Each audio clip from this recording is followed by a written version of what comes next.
Hi, this is Paula Noonan with Colorado Capitol Watch. I'm doing a news update. And since we're a little past the middle of the session, I thought we could do a review of how the votes are going and what some of the more entertaining bills are about. So let's start with Colorado Capitol Watch's Yes, No, Excused Absence report. And this allows us to check who's voted yes most often, who's voted no most often, and who's been excused most often. And I find this pretty interesting and entertaining. Now, on the yes vote side, we have Senator Abel Tapia as our winner with the most yes votes.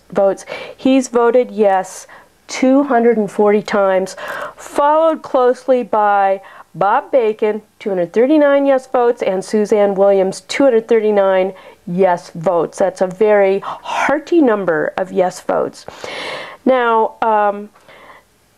those are Democrats, which is somewhat to be expected, I suppose, but here we have Albert White, Republican from Steamboat Springs area, voting yes 231 times. That's a pretty robust yes vote for a Republican, but not followed far by the Republican leadership in the Senate.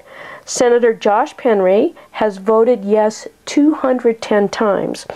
Now, our least yes voters, of course, would be a Republican, and we have Representative Sonnenberg with 131 resounding no votes, and followed by Cory Gardner, Kent Lambert with 138 and 136 no votes. And very interestingly, we have Ann McGeehan, Democrat, who has just announced her resignation with 142 no votes. It could be that the Democrats in her district will find changing that office out may be an appropriate thing.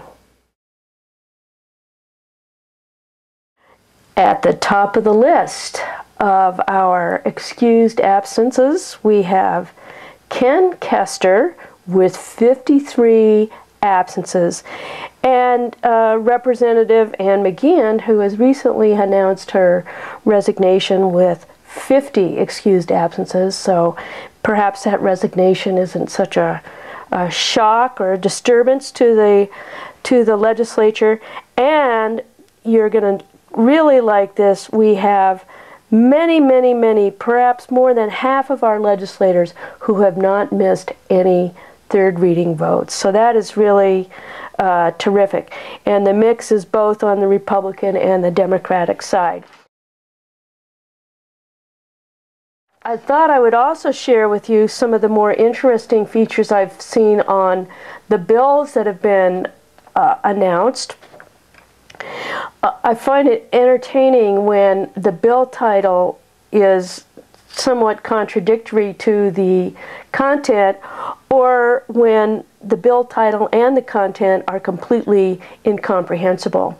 So I have what I call my She Sells Seashells at the Seashore bill, which is this: special improvement districts in special districts. And I'd like to read the bill description to you.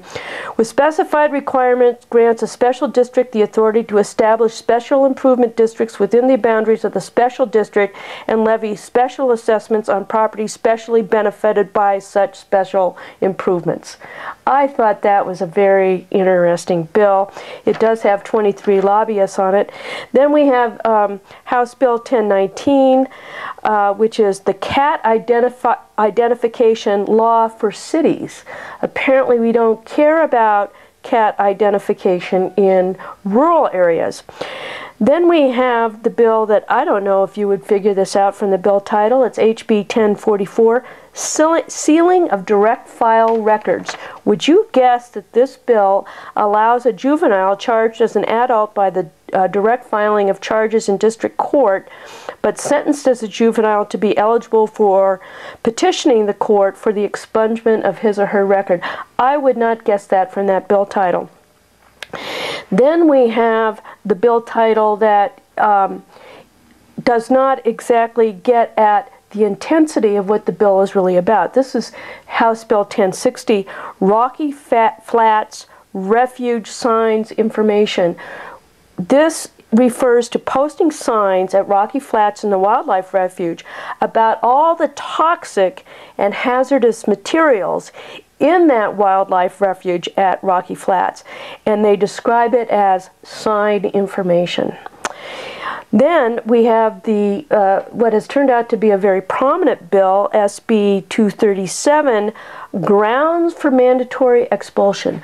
Who would guess that that relates to fake guns in a student's car, and that student getting expelled for carrying a fake gun in the car? It's grounds for mandatory expulsion. Who would make that connection? Then we have a number of bills on sunsetting various regulations, etc. I thought I would bring these up to you. Who cares whether we sunset the SEED Act or whether we sunset the Notaries Public Act? But do we really want to sunset livestock market regulation? And my favorite, do we really want to sunset egg regulation? I'm going to leave you on those thoughts.